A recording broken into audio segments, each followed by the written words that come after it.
Less than 30 seconds now in regulation. Could this take extra time? 16 seconds. Here's Dial. Send it up at the point, J. Lalu. Call Midget now, but Matt, 6 seconds, 5, Dalfan coming out. He gets around him, 2 seconds. He's got to do it quick. Chisholm scores, 1 second left.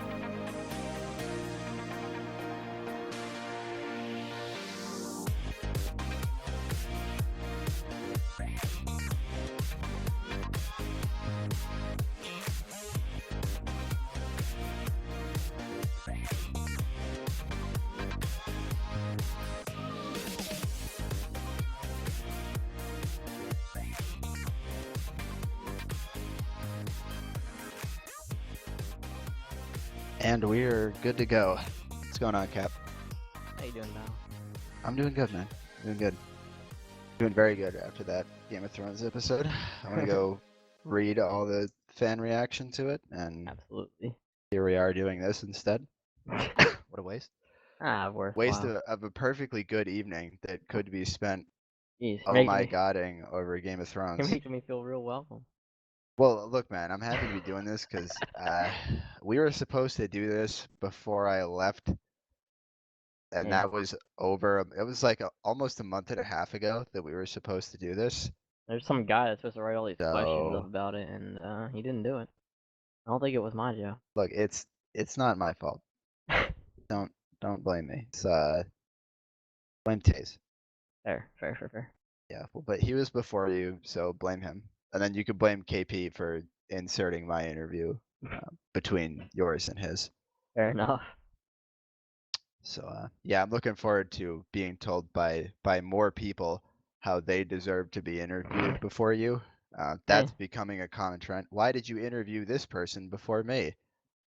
Are you going to interview this person before you interview me? Like, I don't know. If you keep asking that, probably. That's how you don't get interviewed. Yeah, Taze said say it. shit. He said you don't ask about it and you'll get there. Pro tip: don't talk about it and it's fine. It's like first rule is don't talk about it. I mean, that definitely helps. Definitely helps. I am roughly trying to go in order of like who's been here the longest, Yeah, like just a roughly. little, yeah, around the edge Like, a little bit. Because I'm yeah. I'm definitely not the longest tenured. Well, you've been here since season 2, I think well, season 2 you got here, and then season 3 you started playing the leagues, right? So I mean, you've been here. I mean, I started playing the game like a tiny bit, like during season 2, but I didn't know about it then. And then I started playing in the middle of season 2 RSL, which is season 3 LHL. All right, so we'll call it picked season up on your 3. team. So yeah, no, there'll be people from season 1 and 2 that are gonna be like, "What the frig?" Yeah. I don't blame them, you but know, it's alright. I mean, some of them might deserve to be interviewed soon. Others didn't service like GM and BOC and help like maintain 5v5 in the leagues and whatnot. You know, Yelled so at. some of them, like 90% of them, maybe higher, didn't actually do anything to better the community in any way. Fair. So they can wait a little bit. I think that's Understandable. fair. That's fair. Have a nice day.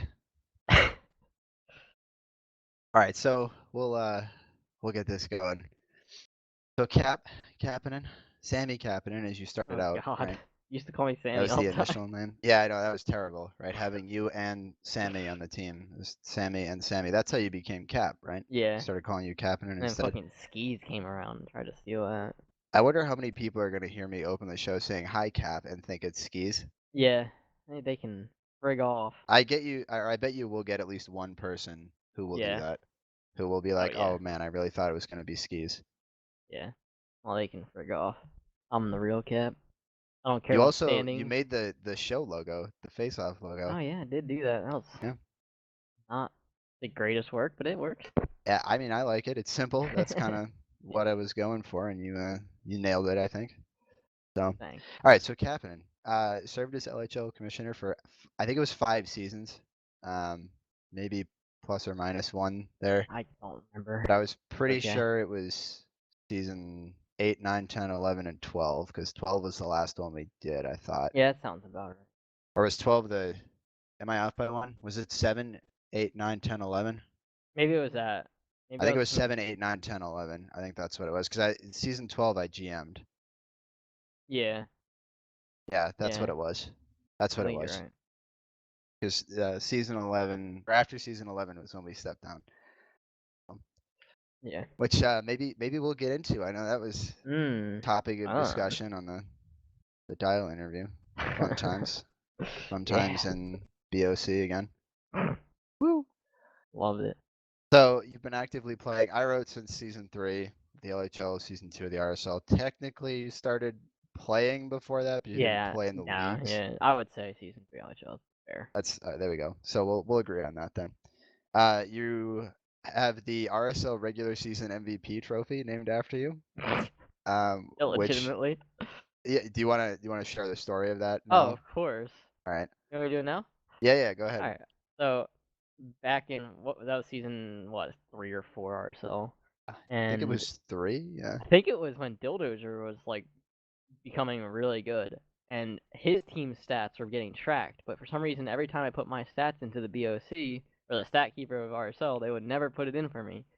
So I got BOC eventually later on and got permission to the sheets, and I went back and changed me and Kuzi Kingdom's stats to like some ridiculous numbers. I had 96 points and Kuzi had 87 or something like that. I thought And you put Slugger up there too, wasn't he on and your maybe team as Slugger, well? yeah, I added like Slugger like 40 points or something like that too, just to like make it seem legit. And because I was really mad that no one would check my stats, and I'm pretty sure me and Dildo were tied or close to tied at the end of the season, but his stats were the only one being updated at the time. Even the top 10 leaderboards, he was the only person on the top 10 leaderboards being updated. So I was really salty about that, and I eventually went back and changed it when I got permissions. And now apparently I have an award named after me. Completely Illegitimately. deserved. Yeah, Completely deserved. Nobody will listen to this and realize that they might it they was might change it fake. now. No, That's alright. no. It's too late now. They can't change it now. Yeah, it's about principle now. Yeah, exactly. Who would change the names of awards after they were originally named? I mean, that's Yeah. nobody would. Yeah, Dial. Nobody would do that. Why would anybody do that? That's messed up. Oh god. Sorry. So yeah, completely legitimate. You were definitely the MVP. I'm trying to look at what season it was now. I'm like I want pulling to say up it the was RSL Hershey. Maybe stats. it wasn't Hershey. I think it was either Hershey or Boston RSL. It was Hershey, I think. I had Kuzi and someone else. I The don't remember. stats aren't the same anymore though. How did they fix? You only have 32. That's reasonable, but I'm pretty sure I still had more that season. Yeah, it's It not got tracked the. up to like 14, I think, and then no one would put my stats in anymore. And that was like only It's 3 games into the season or 4 games into the season. I was yeah, really it's not mad. in the 90s like it used to be. Yeah, I'm pretty sure I put So 96. I wonder. So it's been fixed at some point. So it I makes me wonder when. wonder. Like, did they fix it before they named it after you? Nah, Because probably like not. you didn't spend that much time in the RSL after season 5. You had 3 seasons in the RSL, right? Season 2, 3, 2.5 and 4. technically, yeah. And 'Cause I then joined like very late in the third one by season or 5 second one. RSL, season 6 LHL, you were I like was in the LHL primary. only. Yeah, you were the primary backup for Yeah, I wasn't allowed to play San RSL. Jose at that point. Yeah, The cup-winning phenomenon, yeah. First season LHL, won a cup. Started off pretty nice. easy Went peasy. downhill for a while. Oh, well, you got another one. You got one as a I got starter, one which is starter the important in my part. non-starting position But hey, on man, my how many? non-drafted team. Think about how many people have played this game. There've probably been like, I'd say between 250 and 300 people that have ever played like a LHL, RSL, JSL game before, and only 3 of them have an MVP trophy named after them. I don't even think the Oh LHL, we don't god. even name it after somebody. That's I think true. it's only the RSL and the JSL. So you're one of like 2 people in the world that has a hockey question Oh mark god. professional league MVP trophy named after you. And it's 100% legitimate. I mean, you're an RSL phenom. So Fair. anyway, all right. So we'll keep going. So you're one of 2 forwards with more career assists than goals in the LHL. Ooh, Can't a remember off lot. I think, is it Notled? Notled might be the other one. Maybe it's Crab. Let's say I'm surprised it wouldn't be Crab. He's been scoring a Crab lot or more recently, Naled. though. One of the two of them. I can't remember now. I put this together like a week ago, so go figure. Yeah. But at least one of the two of them. At least I know that much. Has more assists than goals. Naled, it might be that he has more assists than goals in 5v5, but not Yeah. in 5v5 and 4v4. Although you didn't play any 4v4, so for you that doesn't really matter. Sadly. But yeah, you're one of a very select few forwards that does more of the assisting than you do of the scoring. I like Just to be like Taze carried. is one of the only defensemen that scores more than he assists. Taze is selfish. That's why we work so well together. He won't listen After to the this season. part, or if he does, he'll like skip over this. Yeah, he's So bitter. I'm hoping he does, just because I want to hear him complain about how we're calling him selfish. But you know, we'll see. So you're 6th in 5v5 career points, and you are 10th in 5v5 career goals. So pretty high marks, Seriously? especially yeah. I didn't know that. I think the people above you are like me, Otto, Gabe, Lucic, and Crab. I think those are the 5 of us that are above you in points. So it's good company to be in. Yeah. You're in a good spot, proving you you earned that RSL MVP trophy. Definitely. Yeah, some correlation there for sure. So not including this season, you have 256 points and you're plus 42 in 176 games played, 126 goals and 130 assists. So you're pretty even. I think throughout before that. last season, I came into last season flat even. I'm pretty sure, and I almost ended that way. Really close. Almost. Close, but no cigar. You went on a bit of a goal scoring run there at the Yeah, end of last season. almost got it. After you traded me, Yeah, you fucking shitter. you decided that you're gonna score some goals. So Did you I know, decide to, or shout out did to you that. decide to let me score by not being on my team? Oh, is that what it was? I don't think it's fair to assume these things. Let's I- blame it on the other players that aren't here right now, like Taze did for Atlanta. That's the easy way to do it, right? Yeah. So we're behind a little on the GM statistics again because I made this like a week ago. So you've GM'd for I think it's now 28 regular season games over 2 seasons. I have it showing as 26 here. You have a record of it's actually 8-1 and I think 18. Yeah, it's gotta be not too good, right? Yeah, it's not great. It's not great, but you know, respect. You made it to the playoffs, so Oh, God. respectable, understandable. So about 34.5% win rate. You made it to the postseason last season, where you got to meet the Guy and Otto Calgary Pain Train. Woo, that was fun. Yeah, rode that for a straight 4 losses. Without PK for some of them. That was, Yeah. they picked a later game on us. You guys scored more than Chicago did Yeah. in their series in the Well, finals, so that's something, that right? should have been the finals, honestly. In my opinion. That's just me. We could have beat the other 2 teams. We just couldn't So beat Calgary. you think you would have won if you were on the other side of the Oh, yeah. bracket? I mean, I guess it's a bracket. It's a 4-team We bracket played if against you can really Chicago, call we it that. would've But won. if you had played against Chicago or New York, you think you guys would have won? Oh yeah, yeah. With that roster, yeah. Yeah, we played really well against them after the trades. So career achievements, I'll run through them real quick. We'll get back into Yeah. season 14 a little Yeah, bit yeah. later. Career achievements real quick, just so we can get into the questions. You're a 2-time LHL All-Star, Oh wow. RSL MVP. You played in 10 LHL seasons. You're a 4-time LHL finalist.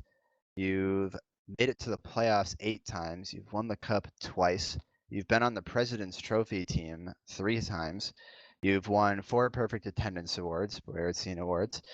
Shout out to him for making his game tonight. Surprising. 2 Crab in a Tree trophies for leading the league in assists, and you're a 2-time Iskin Award winner for best team play, an award we don't even give out anymore because the Crab in a Tree trophy replaced it. Yeah. So team player, Cap, part of the reason why he is one of the only forwards who has more assists than goals. Team player. So you are the 2nd highest in 5v5 career assists. So congratulations, that's your name in the I didn't record know that book either, there. actually. Yeah. Sick.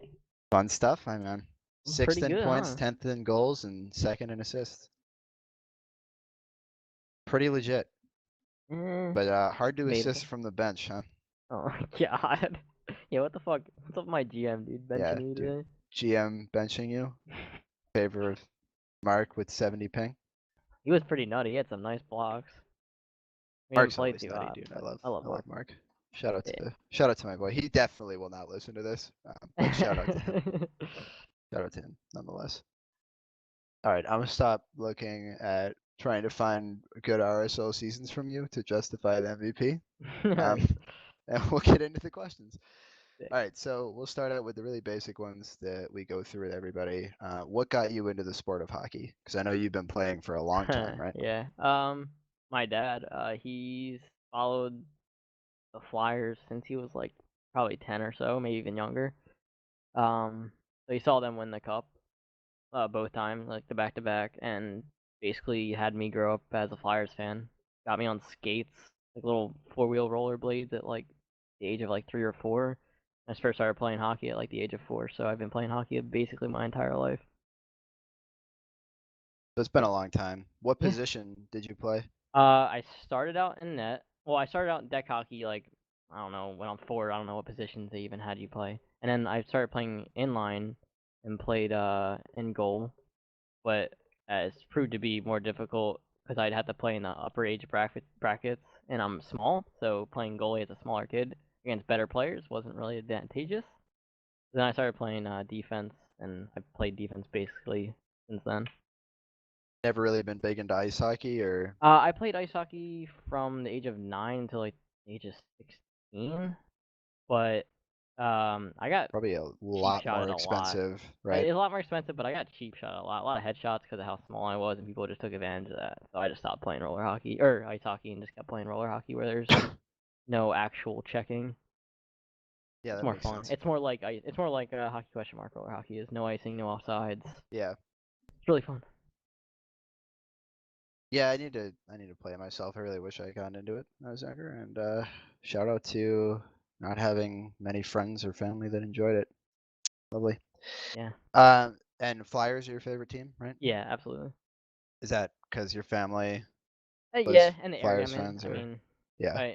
people are like, oh, you're in New Jersey, why aren't you a Devils fan? Well, I'm 25 minutes away from the Flyers rink in New Jersey, which, because I'm like right across the bridge, and then the Devils rink's like an hour and a half away from me. So why would I root for a Can team you that's smell the farther away? Devils rink and the Devils fans from your house? I might be able to. I didn't really notice it when we were there, but No. maybe that's just because I was hanging out with Kapanen. It smells like a flower. So, all right. So how long have you been gaming for, and what first got you into that? Around the same age actually as I started roller skating. My parents bought us. I don't know what came first, either the Game Boy Color or the PS1. I don't remember which one came first. But PS1 was my first console, and then the Game Boy Color was my first handheld.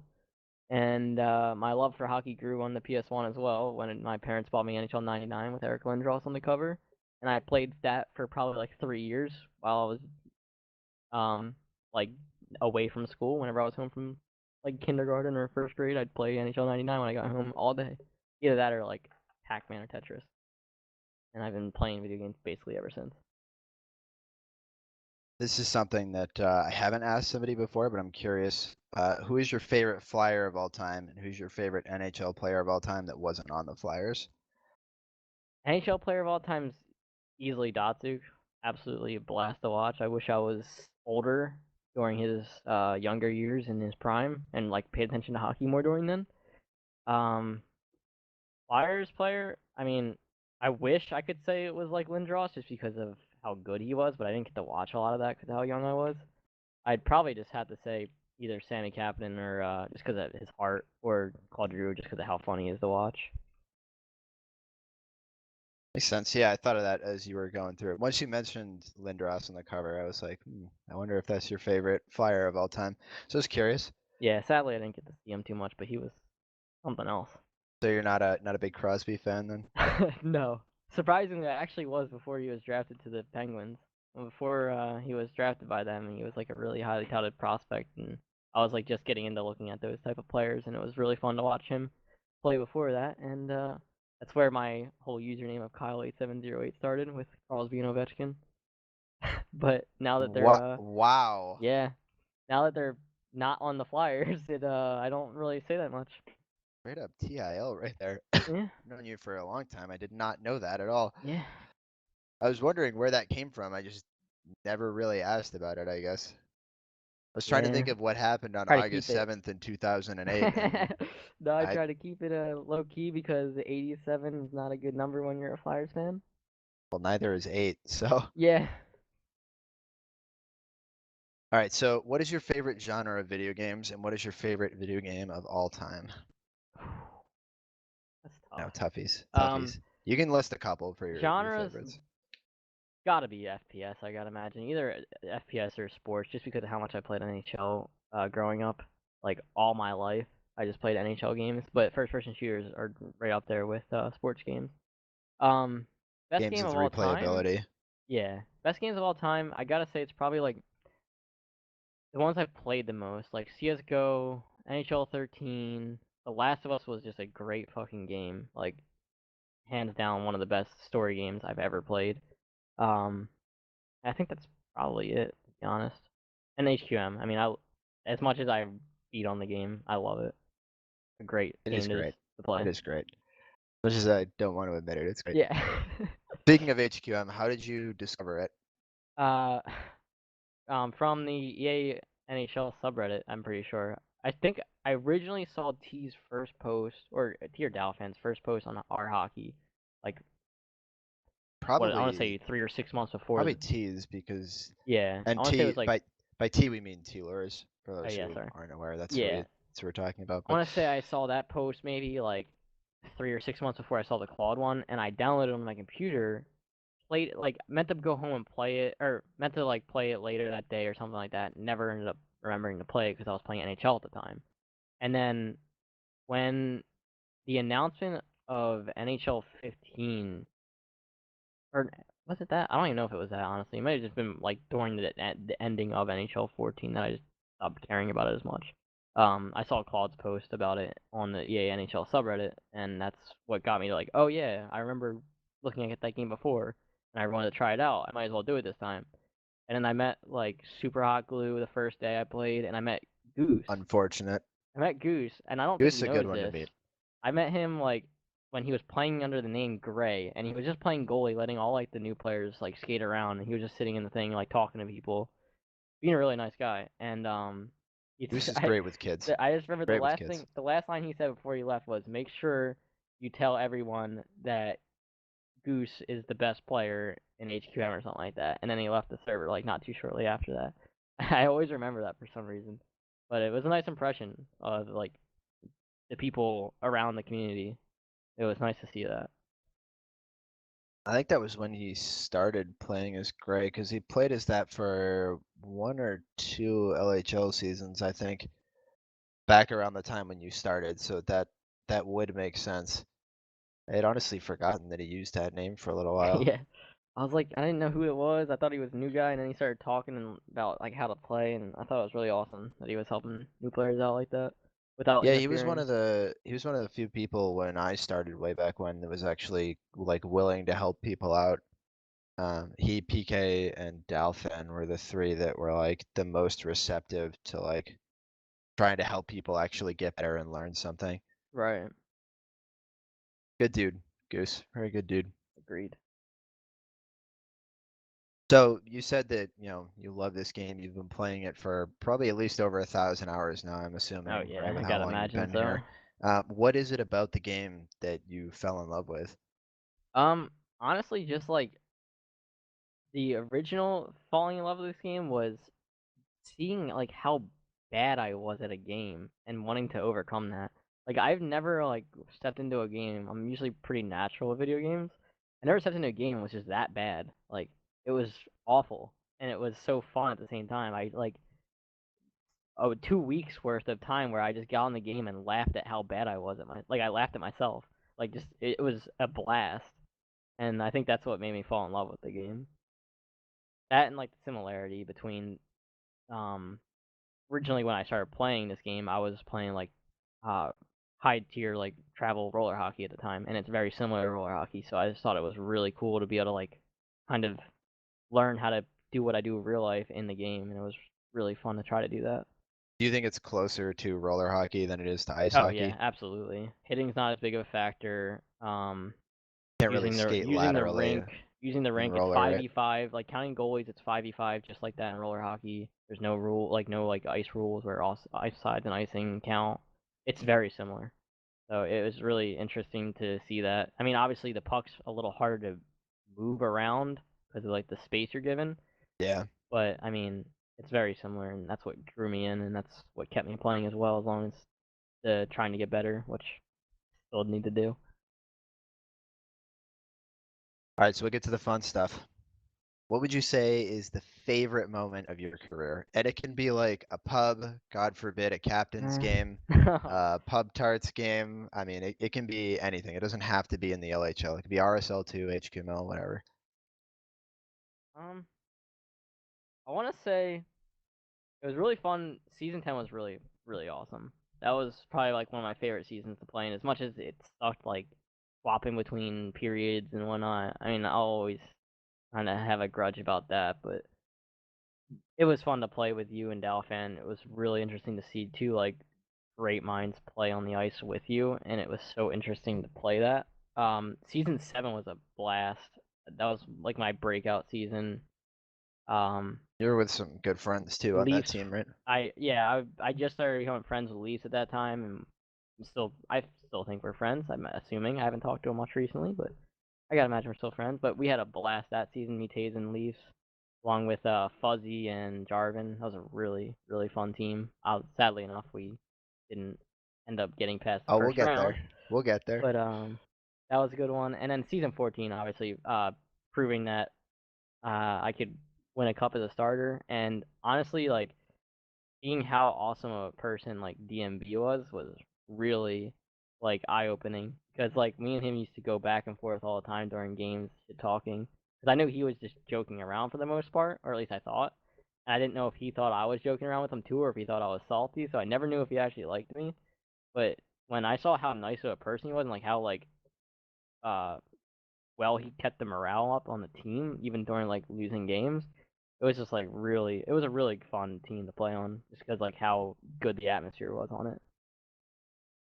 Yeah, I've always wanted to play with him myself.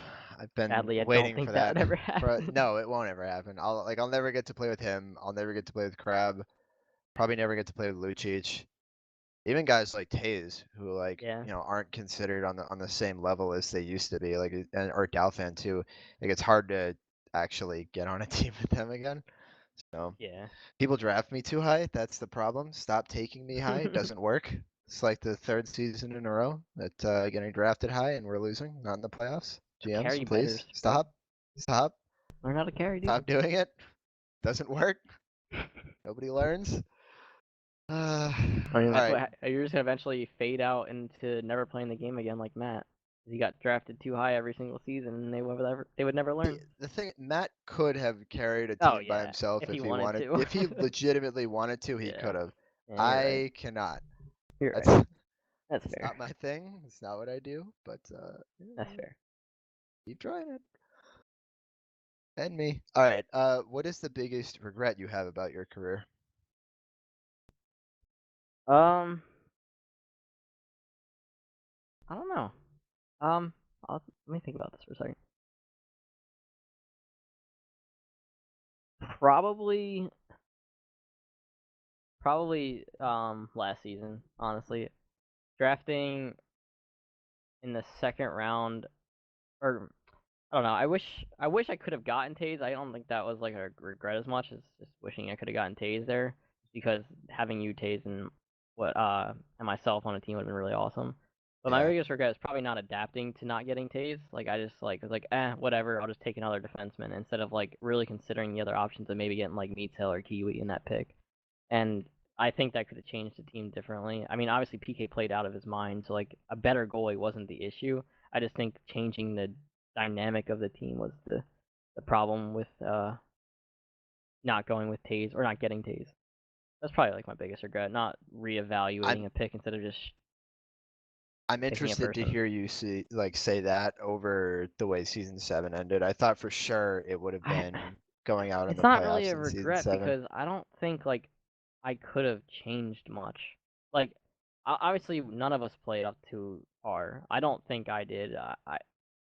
But I don't know what I could have done differently as well. So I don't regret season 7's outcome. I think the biggest It would have regret I guess taken in season more than 7 one would of have been you. multiple of us changing the way we played a bit.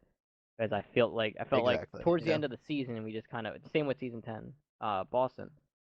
Um, towards the end of the season we started losing, going to the playoffs, and like it just kept carrying on into the playoffs. So I don't know. Bad I don't know. timing to I'm hit not. a rough stretch in Yeah. games. I'm Yeah. still waiting for Calgary to hit theirs, my man. Believe me, it's been a season and a half now, and Yeah.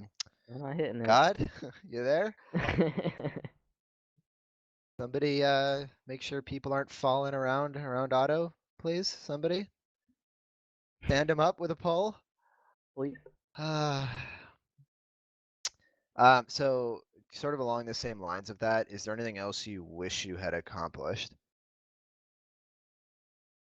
Do you think you left anything on the table at any point? Can I get a fuck 5v4s?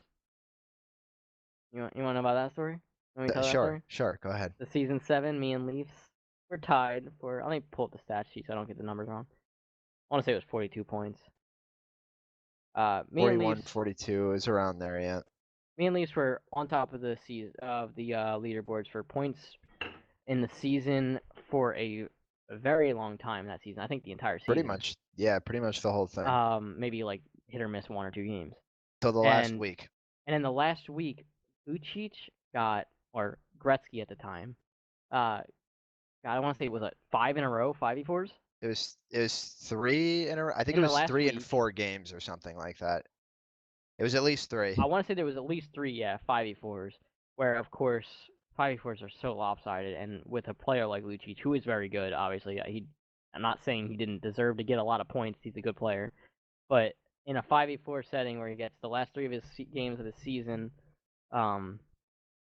against 5v4s, he just got like 17, 18 yeah, he got like points. almost 20 points in the 3 games, and then skyrocketed past us in the leaderboards, where he would have been probably in like 5th or 6th place before that.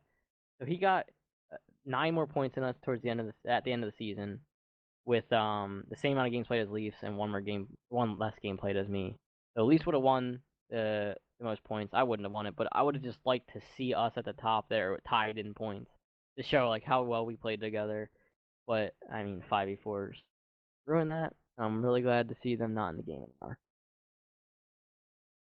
So I guess what you wish you had accomplished would have been leading the being league, top, or even if I didn't being get top the 2 award. even. Yeah. I had 1 less game played, so Leafs would have won it, deservingly so. 1 more game played, you mean? Yeah. I had 1 more game played than Leafs, and he would have won it, and that's perfectly fine. I just would have loved to have been at the top with him tied up there. That would have been awesome. That's mine. That's my wish it would have changed moment. All right, so we'll take it back 1 season from there. We'll start at the beginning of your LHL career on season 6. So you guys were an incredibly dominant team. You were the 6th player, and you were sort of the jack of all trades player, right? I mean, you were playing. Yeah, I played goalie a couple of games, I think. I played 3 games at goalie that season. You had only ever played offense before that, and I think maybe a little defense in the RSL, maybe it was behind only like 3v3 Sweaty at the time, and whatnot. I think. So yeah, I was playing defense, but it wasn't really defense.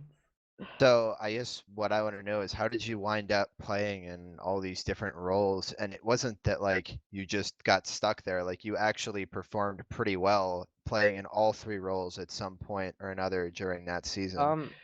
How did that happen? Because a lot of people struggle to play one role well in the LHL, and you did it without previous experience in all 3. I mean, I gotta imagine, I don't remember it fully. I gotta imagine a lot of it has to do with the fact that I got to watch like 5 incredible players on the ice. Like K-Bomb was like nuts during this time.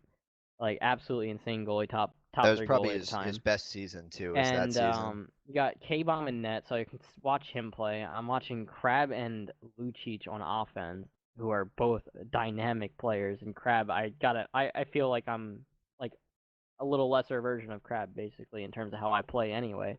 So it was really easy to watch how he played. And then watching Taze and Sammy on defense made it so easy to like learn where to be and how to play. And the fact that I played defense my entire life, I kind of understand how the game works for the most part. I played goalie my other half of my life, so I understand how that kind of works as well. I mean, I felt like it kind of just was all easily translated, and then the fact that I just offered to do it, and they put their trust in me and put me in practices or scrims and put me in those positions to give me a chance to learn.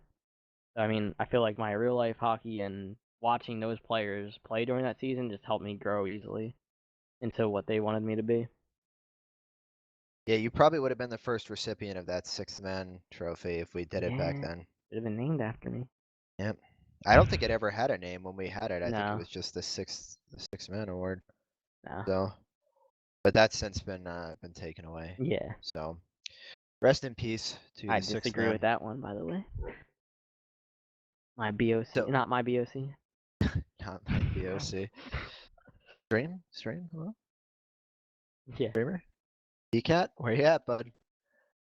So since being on season 6, San Jose, which was one of the best 5v5 teams we've ever had in the LHL, and the 10 seasons now that we've been going, is definitely one of the strongest. Lucic, Crab, Taze, Sammy, K-Bomb, and yourself. Very, very good team. Pretty easily ran through the league. I think you guys maybe lost like 3 games in the playoffs in the 2 series that you played in or something like that. Yeah, probably not much. Yeah, so I mean, it was a pretty one-sided affair for the most part. But since then, you've been on 2 more, or actually really 3 more top-seeded teams, if you include season 11 as well, that finished either top 2. Season 7 Atlanta was first seed, season 10 Boston was first seed, and season 11 Vancouver was second seed, fairly close to California. And all 3 of those seasons, you made it to the playoffs and ultimately lost. Season 10 and 11 you lost in the finals, and season 7 you lost in the semifinals. I want to walk through each of these with you. I know it'll be a little painful, but I want to walk through each of these with you and get your opinion on why all 3 of these teams were unable to finish the season with a championship.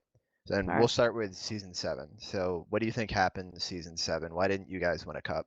I touched on this a little bit earlier, but basically we had our way of playing where Fuzzy and Taze were insane at long shots. They would get it close to or on net almost every time. And Leafs was like that little like puck mover in the neutral zone to the offensive zone, and you could do whatever you needed them to do, either take the shot or make a nice pass to an easy finish, which is why I had to have my points. But we started falling off towards the end of that season with just not getting pucks on net, and at least that's what I believe happened.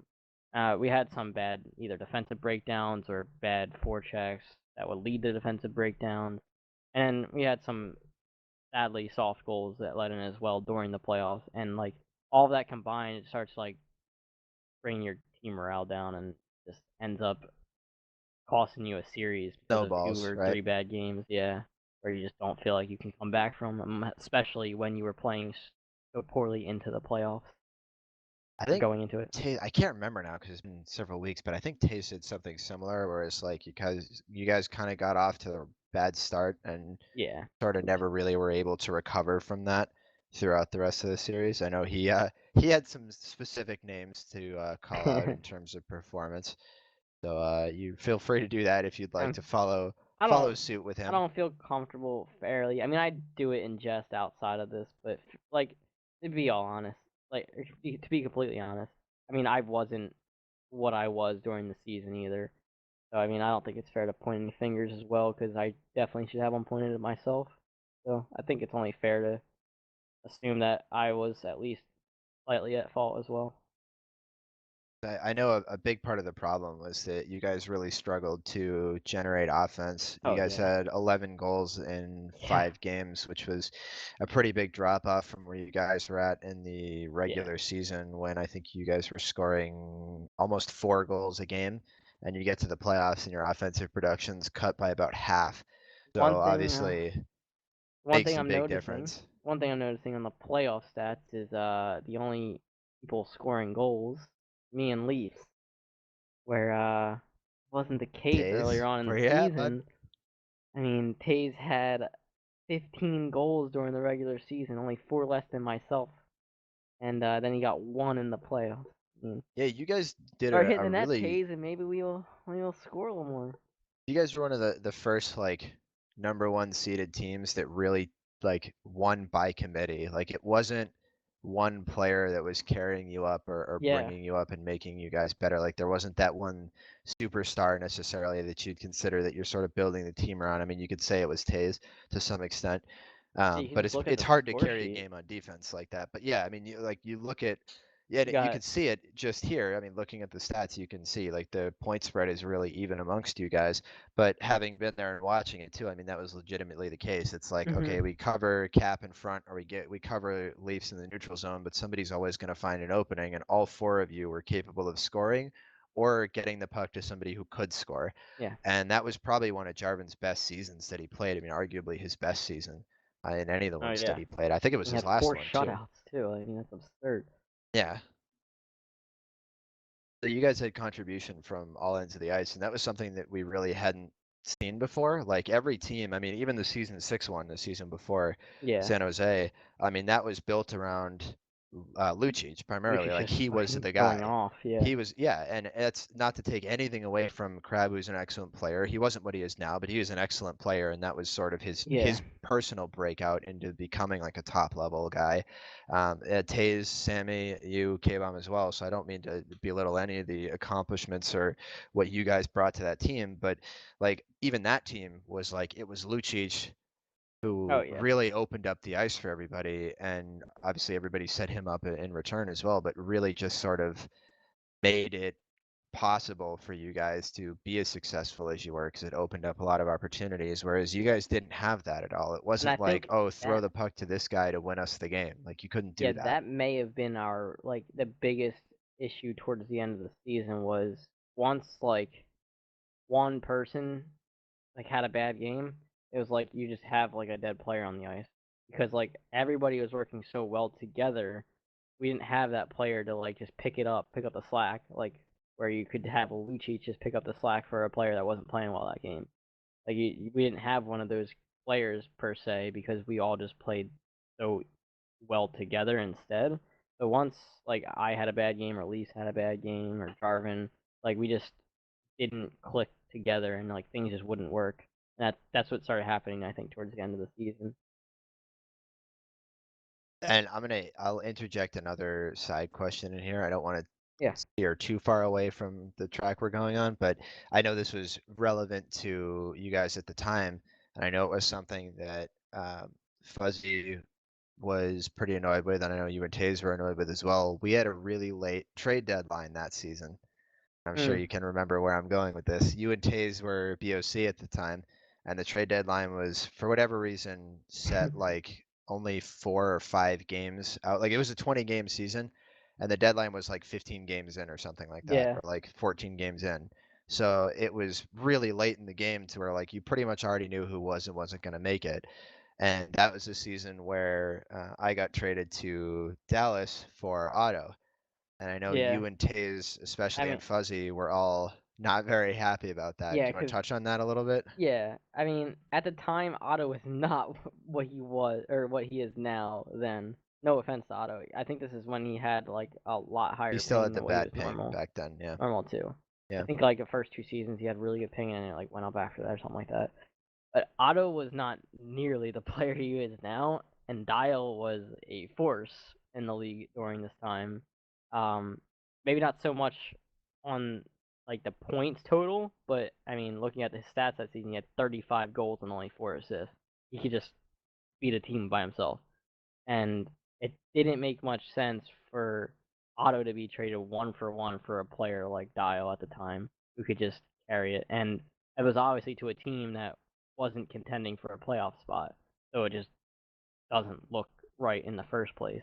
Yeah, that's why so we to were put it mad in about it. context, Otto was on Dallas, who was the second place team at the time, and I was on Philly, who was in 5th place, and we still had a chance to make the playoffs, but we basically had to win We out, still had more and points the team on the above worst us had to team. lose out. Yeah. So if that's the case, how come you guys did not veto the deal at the time? Do you remember? I don't honestly remember. I think part of the issue was it seeming biased, but I Yeah. don't fully remember exactly why. I don't even know if at the time I knew like exactly what I was allowed to do or not do Well, as that the was BOC your because that was first my season first as season, BOC, yeah. and I obviously didn't know much about it before then because I wasn't in the LHL for that long either. So I didn't know much about all that, but I mean, I gotta imagine part of our issue was seeming to be biased when I mean, partially it probably was, like our anger to it was probably biased, but I mean, I feel like it was partially understandable as well of why we would be upset about it. Well, that's the thing, because I'm pretty sure Zam, who was the GM of Philly, turned down an offer from Atlanta to accept the one to Dallas. Yeah, he So did, and what we felt was a better deal, but apparently it didn't make sense. in for him. vetoing the Dallas one, it would have sort of forced the Atlanta one, which would have made it look bad for you guys, because then Yeah. it's like you're vetoing a deal to effectively guarantee a player on your team instead. Yeah, I want to say it was probably something like Jarvan and Leaf for you and I don't know, some random player. Probably what it was, and we were upset that we felt that that was a more fair trade because you're offering more for you in return and putting him in a better position to get to the playoffs. Whereas I feel like Zam at that point didn't care about making the playoffs as much as he just cared about getting you to a team that you wanted to play on. And just to clarify, Leafs had more points than me. Throwing that in the yeah, discussion. yeah. Leafs At the had more time, than me, and I Leafs think Otto had less by than me. yeah, And by a lot more I Jarvan, think during that time as well. yeah, and It was a bigger Jarvan was a difference. top 2 goalie in the league too. So if it Yeah. was those two, or top 3, I think Yeah, he's he was top top 3. 3. So still 67.5, just 67% save rate. So We felt as though that our trade put Philly in a better position to potentially win a playoff spot, whereas we thought Otto didn't do that for them at all, considering they were throwing away their carry.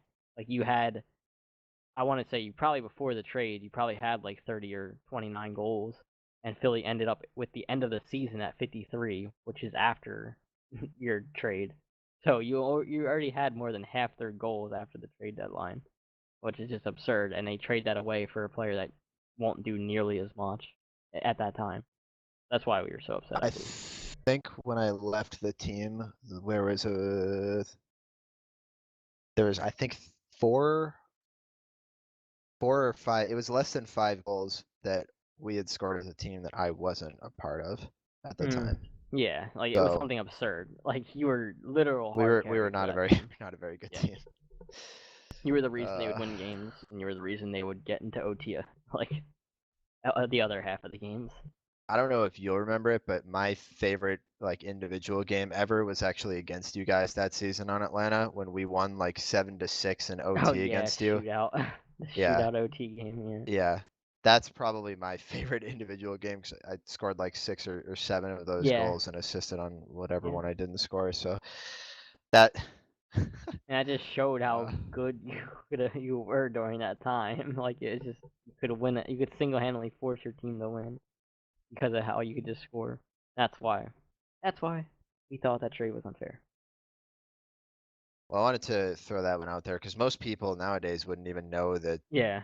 Like There was most people that controversy around listen that. to this, like probably weren't here for season 7 or were new for season 7 and didn't really know what was going on. But that was a pretty controversial thing that Yeah. went on at the time. The Otto and Dolphin deal, or Otto and Dial deal that was being done by Dolphin and Zam. So, all right, so we'll continue on with the original question. Yeah. Like 10 minutes ago, talking about why these 3 top seeded teams failed. So we've gone through season 7 Atlanta. Now time for the one we slaved through together, which was wonderful. Season 10 Boston. So again, another first seeded team This one even more dominantly in first place than Atlanta was, like even farther ahead. Yeah. Very, very good throughout all the regular season.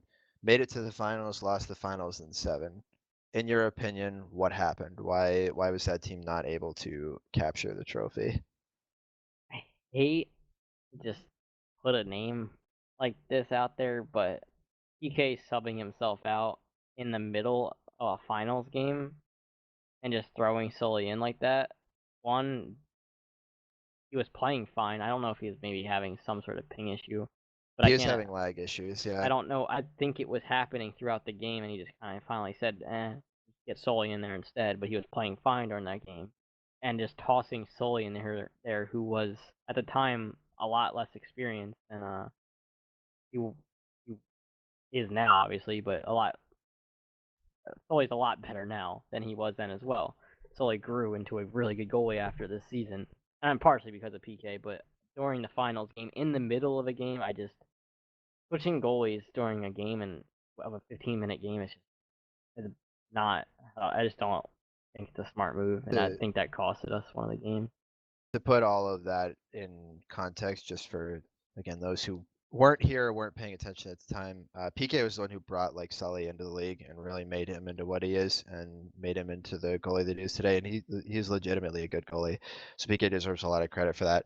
And Sully was the backup on our team on Boston, as PK was the GM and was the starting goalie and was really good, but also was dealing with lag issues. And we were down 3-1 in the finals. And the way the LHL works is that games 5, 6, and 7 are all played on the same day. So we played games 5, 6, won both of them. So we're going into a game 7 after like overcoming a 3-1 deficit to tie the series at 3. And the lag issues got really bad for PK, so he pulled himself out for Sully, who was still like a rookie at the time. Like he'd played maybe 10 LHL games in full in his career, and put him in that scenario, and which is like the highest pressure scenario you can be put in. And that's something that's tough for anybody to deal with, like new player or not, like being thrown in the middle of a game. And it was tied at the time, I think 0-0 Yeah, when he came out, and when PK came out. It's a really tough spot to put somebody in. But that's the context behind it. We ended up losing the game 2-0. Despite outshooting them like 12-4, lost the game 2-0. yeah, and it's no offense to Sully or PK. It's just when that happens, when you're on the ice, and that just like sudden change happens, it like kind of messes with how you're thinking about the game. Cause like you felt like you were playing solidly, like PK's making some nice saves, even if he is lagging, he's still making some nice saves, and all of a sudden he just pulls himself out, and you're like, oh. So now we have to hope that Sully's gonna play just like PK was and keep it 0 goals, and like that's just as much in our head. I gotta imagine it was in Sully's head too when he has to jump on the ice on a 0-0 game like that, like Yeah, halfway through, game 7 of the finals. yeah, Yeah. halfway through or whatever. And I feel like that was like, I mean, obviously we shouldn't have been down 3-1 in the first place, but I don't really. We weren't playing too hot towards the end of the season either, and we did that both series, right, where we went down 3-1 and then came back. I I mean, think we were tied 2-2 with Washington was it 2-2? after. Okay. Yeah, Delphin and I spoke about it in his interview, the first one we did, but I think Boston as a team led that Washington series for like maybe 5 minutes. In the 7 games, we had the lead for like maybe 5 minutes. Yeah, it was something Like, crazy. Like we weren't playing good, but we did fucking not still deserve won. to win that series. So, so what do you think were the issues then that sort of plagued that team throughout the entirety of the playoffs, right? Because we can look at the one game of Game Yeah. 7 and be like, oh, we should have mean, won. But like you also pointed out, I mean, we shouldn't have been in that position anyway.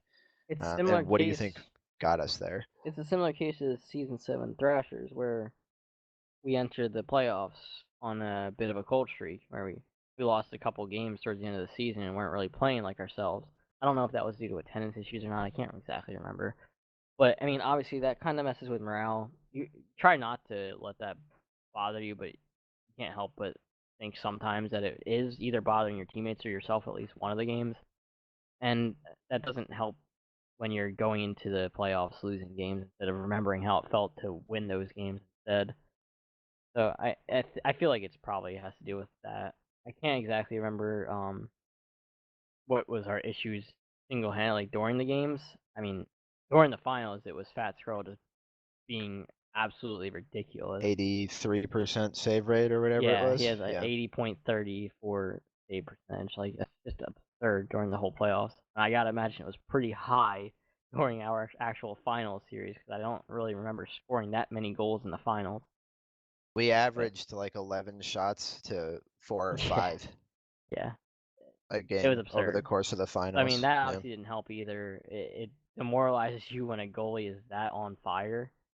So that clearly didn't help. And I mean, I still think that's the single greatest individual effort I've oh ever yeah, seen was yeah. Fat Scroll.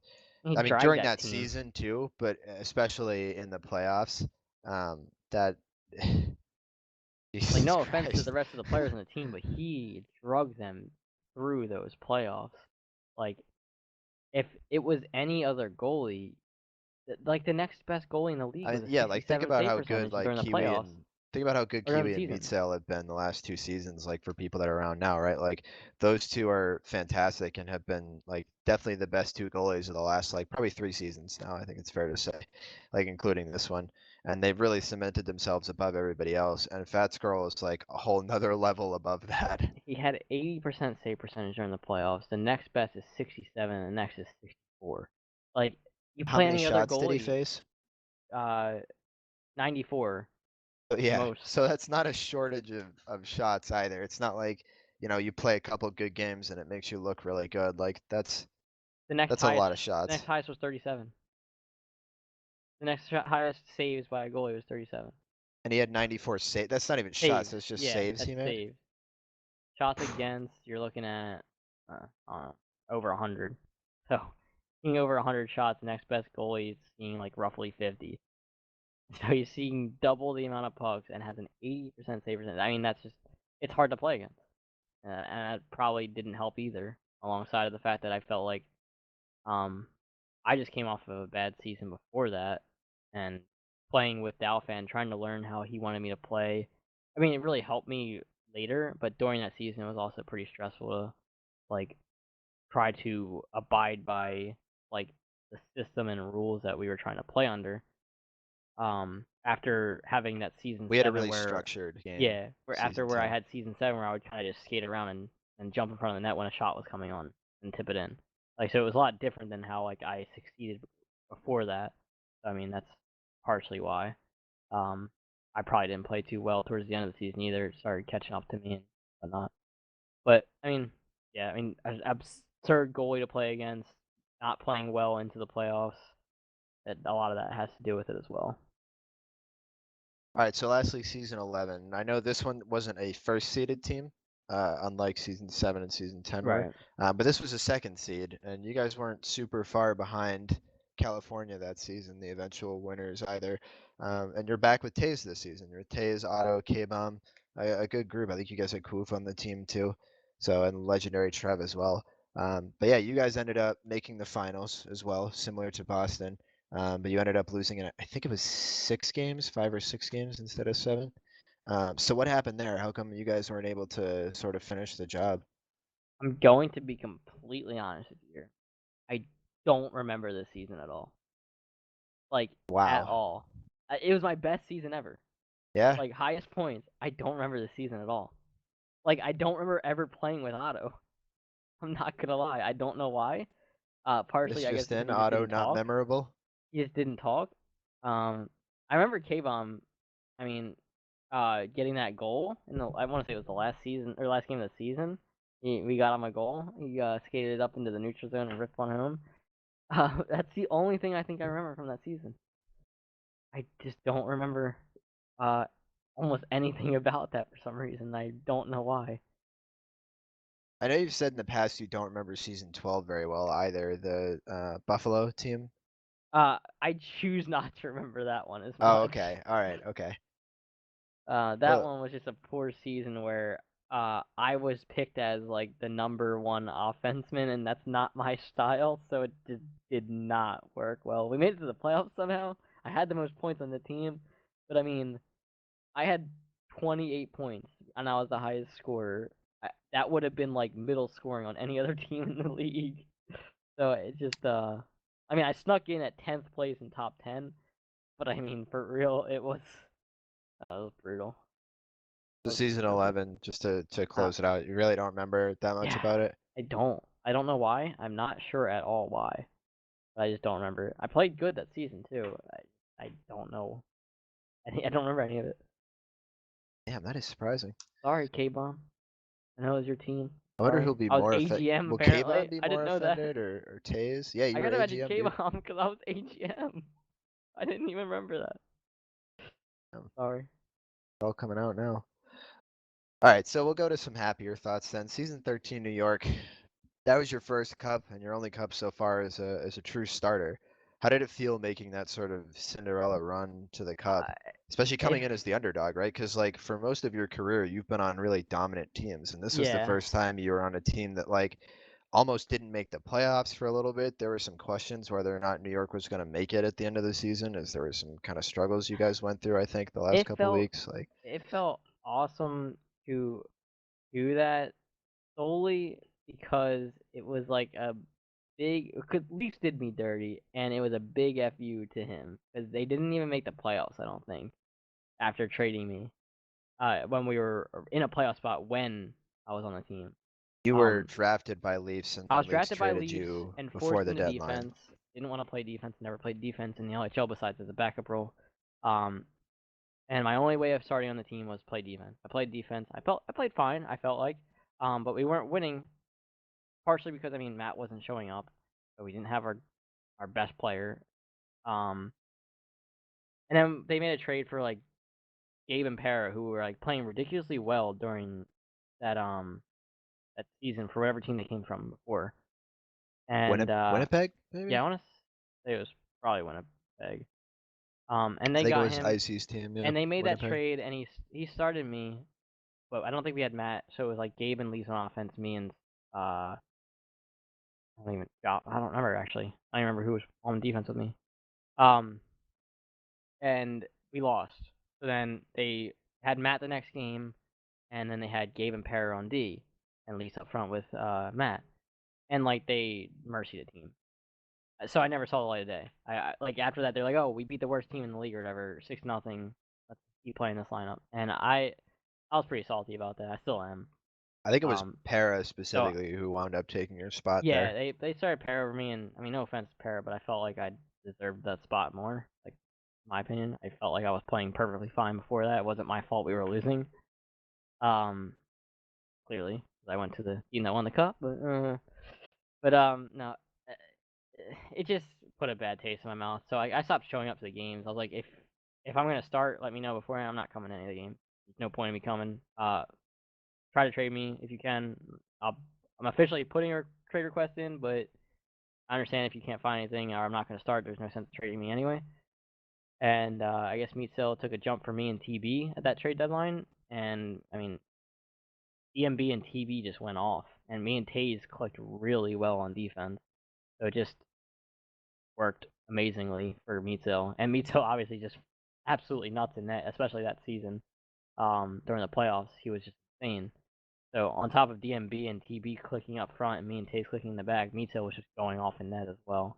So That was probably Taze's best performance. That playoff run was probably the best I've seen Taze since like season 9. yeah, He was exceptional on that run. He was very, very good. don't remind me of season 9. First ever season I didn't make the playoffs in my hockey question mark career. The only Thanks, one Claude. so far, right? What's that? It's my only one. Yeah. Yeah. Thanks, Claude. It was in Michigan, by the way, not lacrosse. So was it different, like being the underdog? Like, did you feel less pressure then as a result? Yeah, honestly, yeah. But I mean, that partially probably was because we had DMB, who was just a monster during that the ending half of I mean, that season. he's a monster, period. So Yeah, it's just it was so easy to play. Like I never seen someone like cover so much of the ice before. Like he puts up so many points, but he's still like back in our zone. People like see him like, oh, DMB's in our zone again, cherry picking. But then like he's got like these absurd back checks where like I got caught out like flat foot or something, and all of a sudden he just swipes it off their stick. Like it was so easy to play with him. So like it just made really it a nice safety breeze. blanket.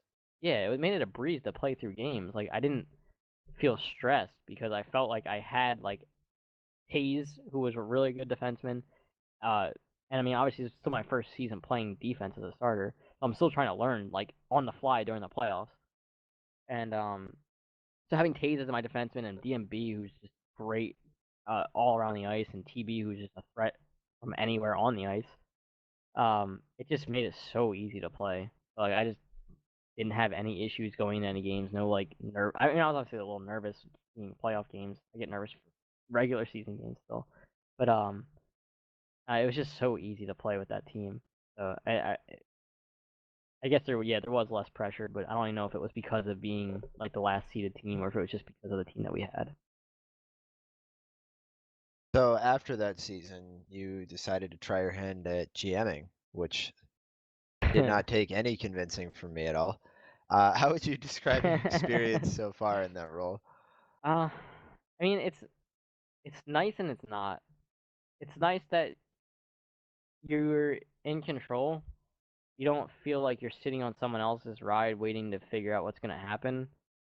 Like where like season what was it 9 or not 9? Whatever was it season 12? Yeah, season 12. Where like I'm sitting on a team that's just not doing well. Partially because of myself is considered the top offense on the team. Like I can make arrangements myself, and it felt good to have that. But it's also a shit show when it's not going your way, which obviously season 14 was not going my way until the very very end of that season. Um, but I mean, it's nice to GM. I don't know how much longer I'm gonna be able to do it if it keeps turning out this way. I don't know what I'm doing wrong, but I'm doing something wrong apparently. So having served now as both a GM and a member of the BOC, something that not a lot of people have really done. Some have served one or the other. Some will never serve on either, but you've been on both sides of the rule book there. Has that experience at all changed the way you view the LHL, especially being like a player first, then BOC, then GM? Like, do you look at things differently now? Like, are there things you would change if you were BOC again that you've learned as a result of being GM? Oh yeah, I mean, part of me still wants to, like go back and be BOC again. Most likely because of the um goggles, the rose tinted glasses of being like in charge and like having like the same like different rule changes. But obviously I'm not remembering all the bad shit that happened during that. Um I don't think there's much I would change right now, but it would just be nice to be able to like not be afraid to go back and change some things. Like trying to evolve the league more. Like whereas Super and Matt just said, screw it, we're doing 5v5. I don't care if X people or these high tier players saying no. Like I wish I could go back, I guess, and change like how they did it, or change like myself to be how they did it, where they didn't really care too much about how the community felt if they thought it was better for the game. So, but I mean, Be in less all reserved or yeah. cautious with your Yeah, decisions? because I felt like I mean, that was part of it. Probably just I was afraid of the back. I wasn't really afraid of the backlash as much as I just didn't feel like dealing with it, the backlash, and that was probably part of the fall of my BOC reign. Well, Taze has always been supportive of exploring sort of different alternatives for the LHL. He never really did a great job of presenting those while we were BOC or sort of working towards Right. implementing those. Um, but I know, especially in the last few seasons since stepping down, he's become a bigger proponent of the idea. A lot of people throwing around things like one big league as well. Is there something like that that you would consider looking into? Like, do you think there are better formats that you'd like to try I would other than love the draft? to try bidding. Like, absolutely love to try it. I don't see.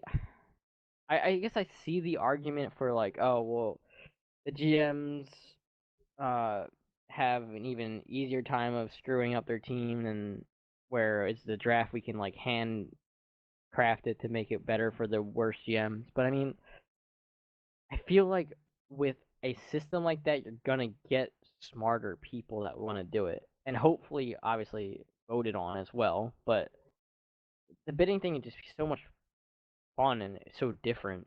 It would be really interesting to see how it would work out.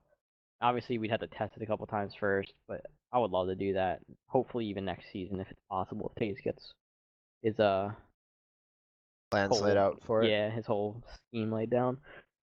But that would probably be the one thing I'd love to change more than anything. I mean, one big league sounds absolutely fun, but it would probably be just a shit show. So I would say bidding first before we do anything else, and then maybe hopefully getting long-term GMs where you could insert contracts into the bidding instead of just numbers, which would be really awesome.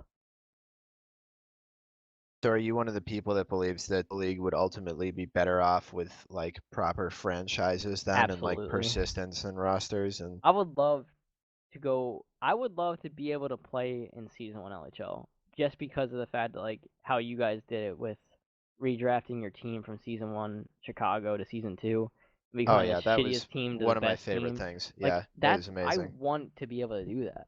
Like I want to I work wish on other my people could team and experience tailor that that.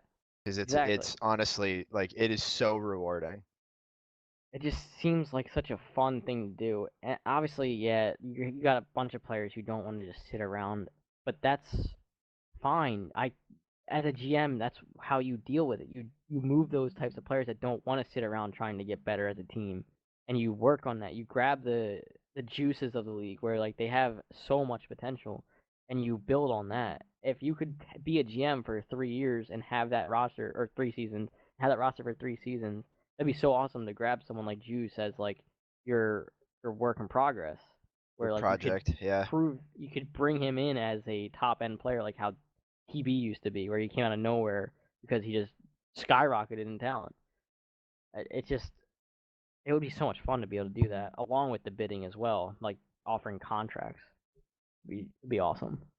Don't think it's gonna happen anytime soon, at least contract wise, but hopefully the bidding happens soon. Yeah, unfortunately there's just too many people that don't have the mindset like that are like Right. willing to learn and get better. A lot of people just That's want the sort where of instant I wish. gratification, instant success, or at least instant opportunity for success. That's where I Right. wish I could be on the BOC again and just pull a mat in super and just say, "Well, this is what we're doing," because Fuck you. this will This is how grow. we're doing This will it. grow the league tenfold. 'Cause that's how you get more people in too. They're like, oh, there's like a sense of like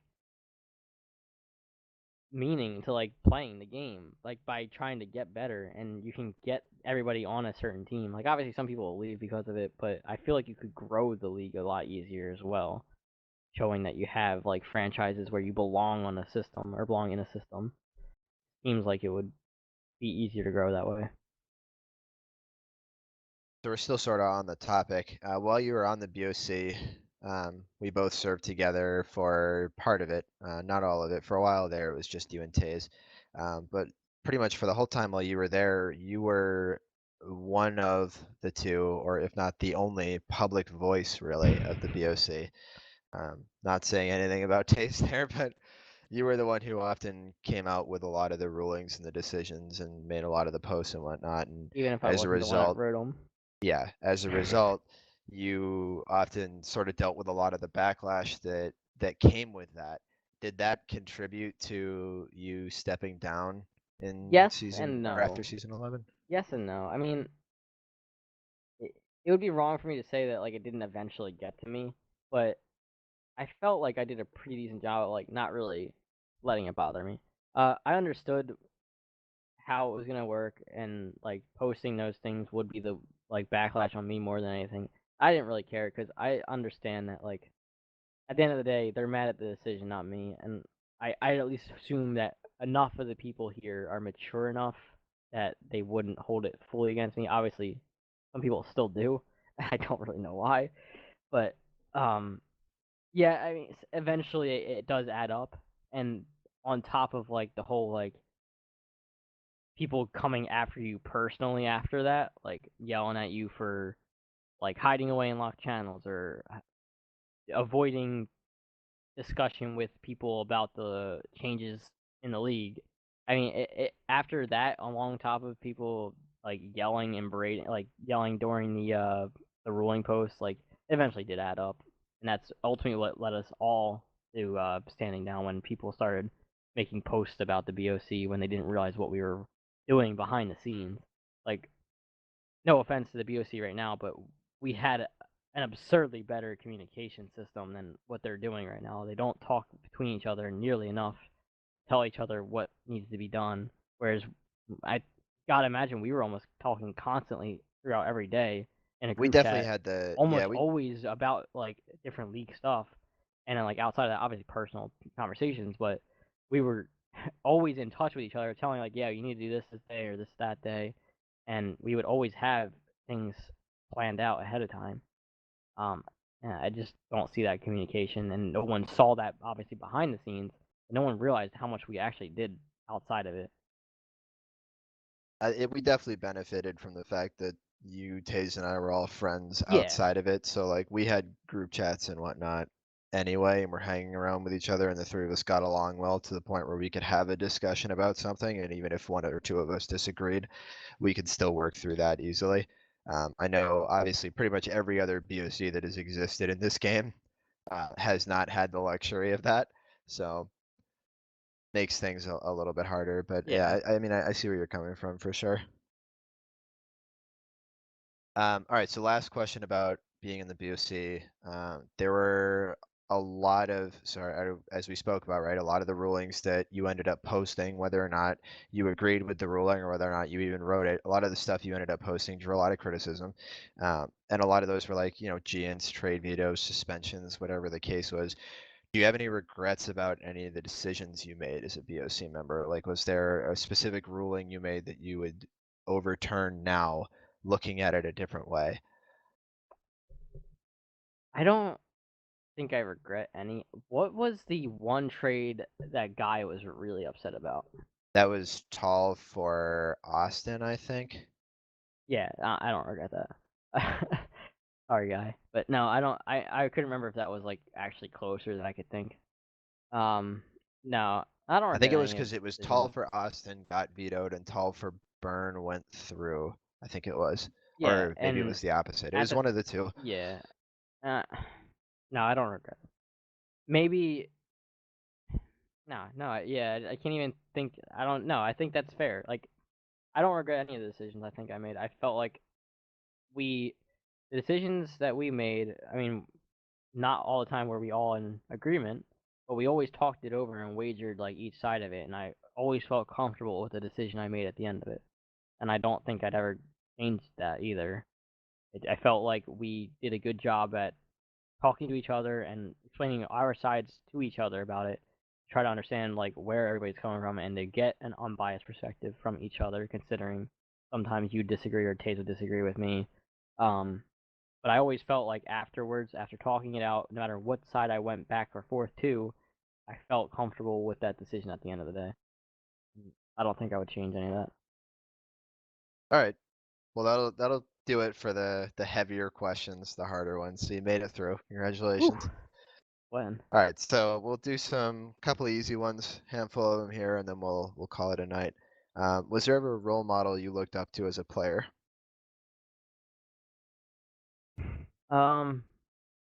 Probably you and Crab. You because like watching you like geek, which I still can't fucking do.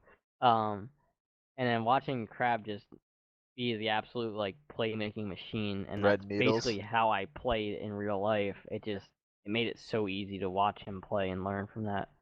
And clearly, how I play now is basically very similar to that. I'm not nearly as good though.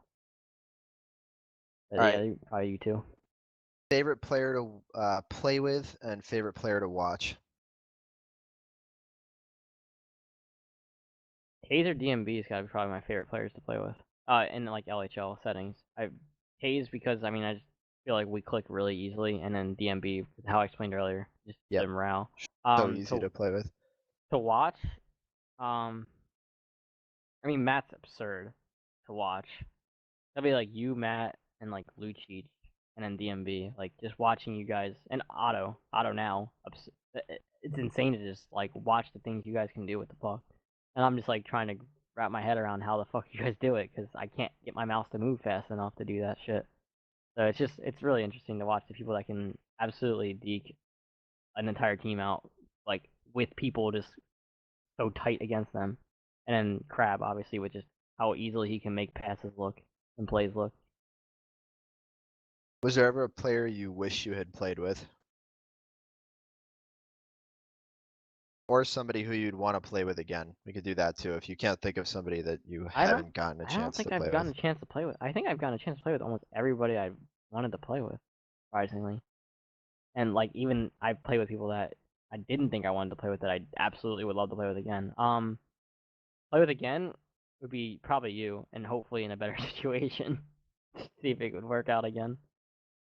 Because season 10 was awesome, but season 14 didn't work out nearly as well.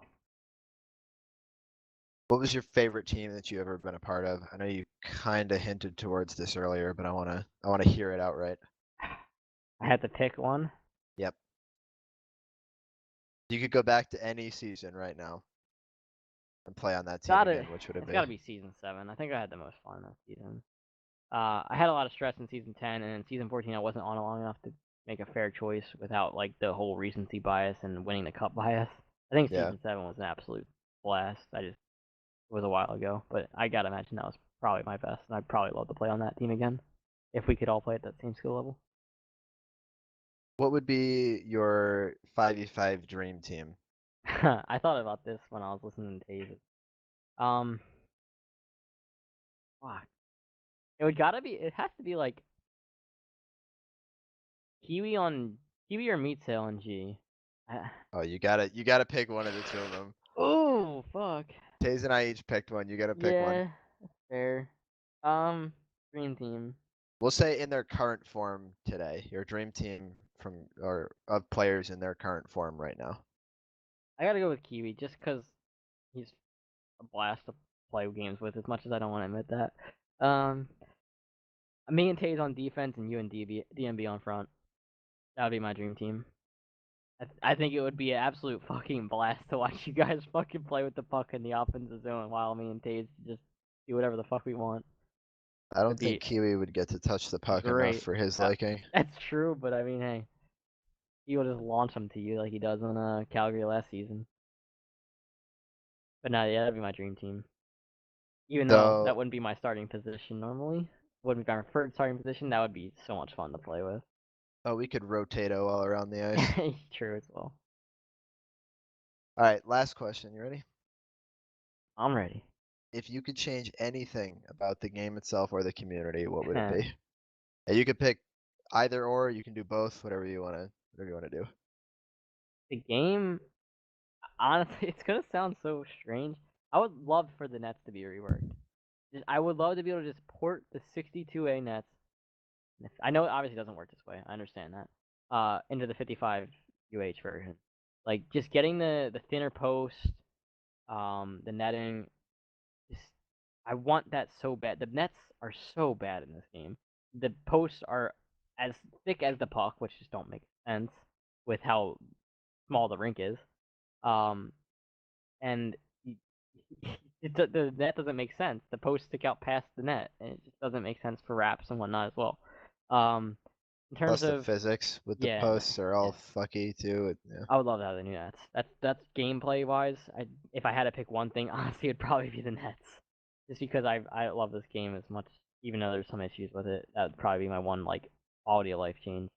Community wise, getting enough players to hopefully make like a 12 to 16 team league that would actually be like LHL quality players. That would just be awesome. I wouldn't even care to grow any more past that. Having 8-team conferences with 14 divisions would be a blast. You'd actually have rivalries. Hopefully, you could implement the whole Especially if you're doing franchise. franchises. Yeah, if you Yeah. can implement the franchise bidding contract situation, that would be my one change with like I guess That was the another community. great thing about those early seasons is we had rivalries because there were Yeah. persistence in I would teams love to and be able to do that, especially with rosters. the whole division. Like the division system would be so awesome with franchising. It would be so much fun. That would be the one thing I I could miss see. having rivalries, man. Yeah. It was so much fun getting It's on and not being like, I fucking hate it's not this team. nearly the same now. It's more like who do you like not like how they play the most. And yeah, by the time the season's over, It doesn't matter. it doesn't matter anymore. Yeah. Where it's like I will always hate Washington. Always. Yeah, that's fair. All right. So that's pretty much it for me. Actually, we'll do this last one just because you sort of brought me here. To get more people, right? We need to recruit more people. What do you think would be the best way to bring in another like 100 people or so that we could get the LHL to that point? Definitely not posting on our hockey anymore. It's getting to the point where, like, I hate, the simulation hockey league. They like Yeah, post on it like every 3 months or whatever. yeah. I hate them because they do it so much. And if I wasn't already playing this game, I'd fucking hate you guys too. Because like it's just Well, that's such why we a do it once a year. We it's try to such a be. cheese thing. Like Yeah. it doesn't it's no longer like a good idea because of like how many times you've already done it. My way of doing it, I gotta imagine you have to go the route of like advertising in terms of like just buying an advertisement on Reddit, which would very slow trickle probably, or paying like a semi-popular like NHL YouTuber to play the game. To just try to get that initial influx in and hope you hold like a 10% uh retainment of the players that join. Like that would be like the next best situation where it That's wouldn't about cost what our too much. retainment is normally. It's Yeah, about like it 1 wouldn't in cost 10. too much. You wouldn't get like some super popular, just like someone that plays NHL and has that demographic of hockey fans, Well, and if you you could remember, do if you that. remember that, sorry to cut you off, but if you Yeah, remember the Everything Gaming guy yeah. who I played like actually just months watched that ago, video recently. yeah, I don't even there's know why it showed up on my feed. 60,000 views on that Yeah, video, yeah. but he didn't link The subreddit or to the the game. Reddit or Cryptic's website anywhere. Yeah, So if you go look at the comments for that video, there's like 50 comments of people asking like, what game yeah, is this? Where do you get this game? And yeah. like And he a doesn't couple of our answer. community members, like I think like PK, BG, maybe a Yeah, they couple would others, say. like would say where, but a vast majority of people who actually comment on YouTube are completely brain dead or Yeah, close enough to it that they're basically monkeys anyway. So yeah, unless you respond to them directly, they're not going to know. And I looked back at that the other day because we were having this discussion with somebody else, and I was so annoyed that nowhere in the description or in the video is there even like just a yeah, simple like r/hockey question mark. Nothing. There's just yeah. nothing. So there's like 60,000 people that watched that video, had no idea what the game was, and never will, and will never find it because you can't even like you can't Google it and find it Yep. either. And the next besides YouTuber, That I'd was probably the say scenario. That was yeah, where we could have that was gotten our those 100 chance people, and it's without gone even having to say anything. because forgetting one string of text and Yeah, not mentioning it anywhere, completely just pointless. yeah, yeah. I would say our Gone. next step for recruitment has to be some form of advertising or sponsorship. And obviously, it sounds like ridiculous that you have to sponsor a game that you don't even own that's free to play. But like sponsoring like even like a 200 300 viewer streamer that plays NHL or something like that. If you could sponsor him for like one day to play that game on stream and just have a flow of 200 300 people that are watching that game want to play with him, imagine the influx you have and the Oh hopeful yeah. sticking because they had such a fun time playing with their streamer friend that they always watch. Like if I don't know how much that would cost. Being a lower end streamer, I can't actually be too much, but that would be like the next step besides doing the whole R hockey thing over and over again until you start getting hated as much as SHL. Can I keep you for a couple more questions? Because now you're Yeah, opening up new doors, yeah, and now I feel yeah. the That's fine. need to discuss it. Like this I is can keep it's gonna going. bother me. All right. Do you think it's ever achievable? Like, do you think we could actually get to the point of, let's say, having 16 teams, which would, I'm assuming we'd still have about 10 players per team. So we're looking at 160 players that can play at an LHL level, whether that be in a In backup or a starting role. in the current state of servers, absolutely not. We'd have to bulk up on a lot of servers if we had that many players. Bulk up on obviously a bigger TF. Um, do I think it's possible to get that many players? That would be what, like another 200 players? We have about 100, like this season, we had about 160 signups. Right, and So we we have how need many that LHL players many though? of just LHL players. Okay, yeah, so we need like 150 players. We have 150 times right now. We have what? We have Is it a 66 in the third? Is it LHL right yeah? now. So like a third, right, of players signed up are like LHL caliber.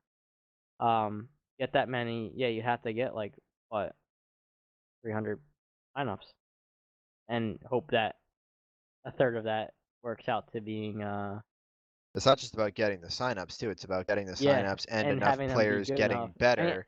if you could get that many people to sign up, I feel like eventually you'd be able to do it. Yeah. It'd be a slow process, but I mean, I talked to you about this the other day about wanting to abolish the whole JSL, moving the JSL league up to the RSL, and moving RSL into LHL and expanding the LHL again. I feel like that needs to be done before anything because you're just having people repeatedly make the same mistakes against the same caliber players instead of ever learning. The reason I got to a decent state of LHL playing like ability is because I was thrown into LHL after being in the RSL for only like 2 seasons. But the people that like sit in there, and obviously I don't know if they don't want to get better or if it's just that they can't Depends on because the of how they're person. playing against. Yeah. But I feel like no matter what, if you're playing against better players, you're eventually just going to be better.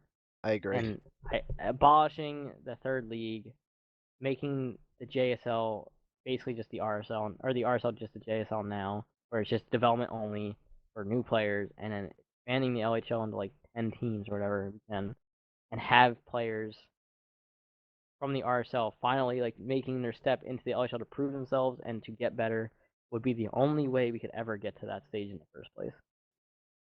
And I think that has to be done soon, or we're just gonna see the repeated loops of losing top end LHL players and getting a smaller amount of RSL players that hopefully fill that place eventually. You have to make bigger steps than what we're doing right now, in my opinion. Do you think it's possible, but you think we have to be more sort of aggressive with our methods Yeah. to get there? Mhm. Community meeting? Please. 7:30. Well, Tomorrow? 7:30. Yeah. Tomorrow on LHL day. No, we gotta do it on LHL day. 7:30 Tuesday. Sounds good. See you all there. I'm ready. So you think it's possible even without the sort of support or help from Cryptic at all? I mean, I'd love if he would help. I don't care what everybody says about him. Yeah, he's made some questionable decisions, but you all know if he were to come back and start supporting even 62A, it would be hopeful. Like, if you started seeing him making constant updates and would care about the community, even a slight bit, you'd all be happy about it. And if he could do that, that would be absolutely absurd because that would help so much. Just being able to say that the developers building a new version, hopefully soon, like just adding that in there gets people to want to play. And uh, not being able to say that right now, it hurts. Like, when people are like, "Yeah, why is this game not, or why is this game the same as when I tried it a year ago?" Well, because the developer's not here. No one wants to play a game that's dead, basically, that they think is dead. Uh, and that having him around would just hopefully change that opinion alone, and that would help gather a few people as well. But I think it'd be attainable even without him, in my opinion.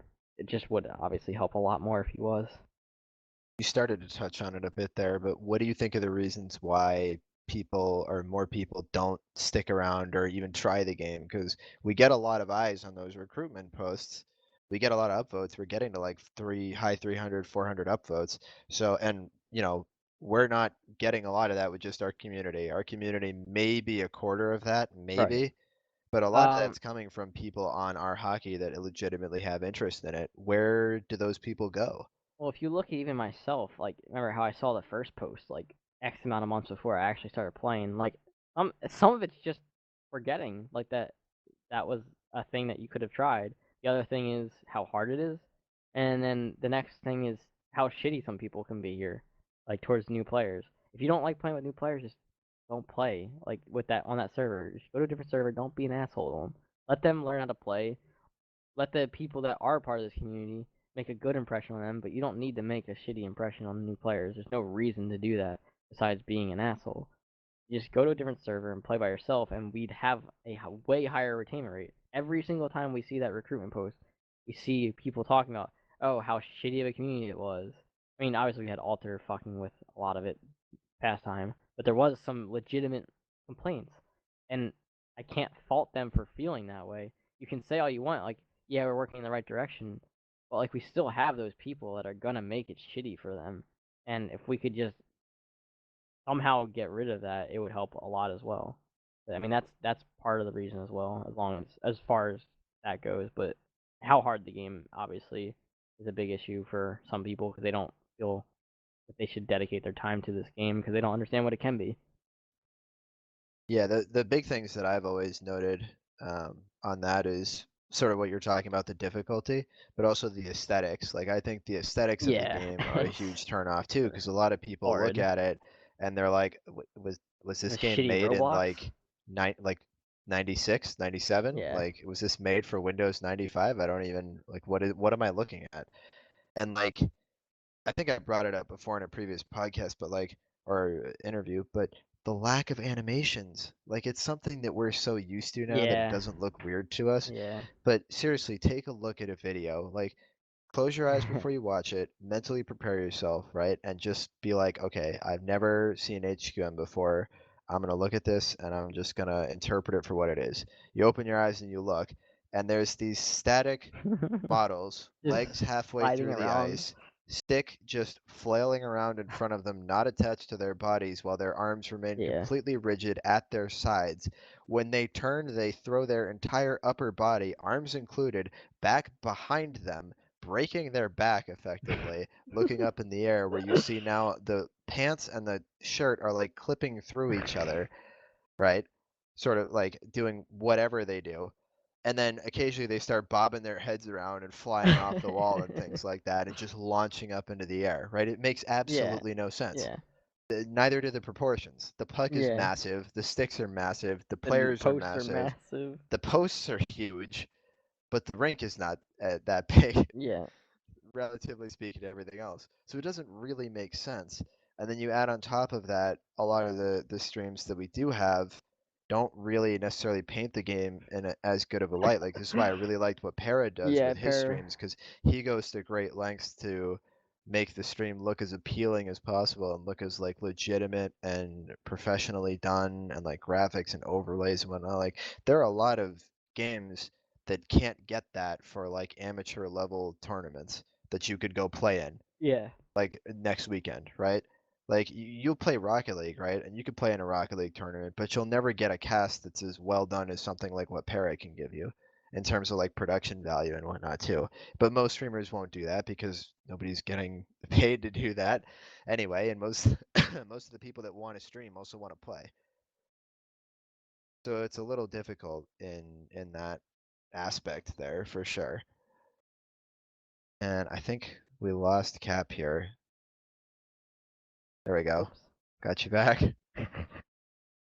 Anyway, so yeah, as I was saying, um, yeah, so it just, I mean, it makes it look shitty, and I think like the lack of aesthetics to it is just terrible, and that's one Yeah. thing that I think turns a lot of people off from just looking at it, and then they actually, God forbid they download the game and they try it, and it's like this is the hardest thing I've ever done that isn't co-op. Yeah. It's a lot of it. The visuals definitely a part of it as well. Like people look at it and they just scoff at it and close it. People try it and they scoff at how hard it is and close it. People try it and actually try to play the game and then they get shit on and they close it. There's so many hurdles that, I mean, you can say like people just need to be a little thicker skin, and I could partially agree with that. But there's so many Isn't that a hurdles that thing with online gaming in yeah, general, though? yeah, Like any online game you play, like you kind of have to have a thick thick skin skin. to it. You kind of have to have that thick skin to be able to play a game like this or like League or like Dota or like CS:GO or even Smite. And I know people try to BM in Rocket League too for whatever you can do there. So Yeah, it's just that there's so many hurdles that a new player has to get over, and that's what leads to such a small retainment rate. On top of the fact that, I mean, uh, Reddit's not the best way to just go about it in general. I mean, posts will get upvoted like 1,000 times, but there'll only be like 20 comments on it or something like that. That just shows how many people actually pay attention to something that they see on Reddit instead of like just upvoting it and scrolling down. Like it's just a lot of the people that upvote it probably don't even actually check it out either. Like that's besides the people that are in our community already upvoting it. Like they're obviously already playing it, but half of those other upvotes are just other people, and then half of those are people that are just scrolling past, and just upvoting it because they saw it or something. So I mean, it's a bad, it's a bad way to retain it in the first place, and all those hurdles added onto it causes issues. All right, well, that'll do it for me for questions. Any final shoutouts or anything else you want to talk about before we end it? No, I mean, Omaha bring pub stars back, but can I offer one suggestion, please? If you're watching or listening, add a captain system in pub stars where it makes the 2 highest elo players get captains, and it still randomly picks the 10 total players that go onto the game, so no one gets left out, and you just get to pick your team as a captain. That way, From the available 8 yeah, from the players that it available selected. 8 other players that are selected outside of the 2 captains. It would make for more interesting games, games where you'd most likely have a goaltender that wants to play goalie, and you could just pick the teams you want to play with and not hate yourself while playing it. Because I love playing pub stars, but it was miserable on random teams sometimes, and captains could change that, and there's no issue besides who the captain gets, and if they're highest elo, it shouldn't be an issue. So that's my one. I'm just gonna use my little shout time for that. That's all I need. All right, you can give any other shoutouts too if you want No, to. I'm good. That's All right. All right, I so need to there we stick go. my point. Fix it. Nerd. All right, well, it's been a pleasure, Cap. I learned a lot about you actually that I did not know before. I feel like a lot of people think that I'm just asking you things that I know already, but especially in this case, there was a lot of new things I learned that I legitimately did not know coming into this. So I'm glad I been a was lot of able fun. to open your eyes a bit about myself, and Yeah, thank you for having me. yeah. Thanks for coming on, man. It was good. We'll definitely get you for round 2 whenever you get around to that. I can't even finish Oh round 1 at this shit. rate. So Yeah. yeah, Jesus. Slow down a bit. Round 2 at some point in the future. Whew. All right, man. Well, like I said, thank you for coming on, and hope everybody enjoys the episode.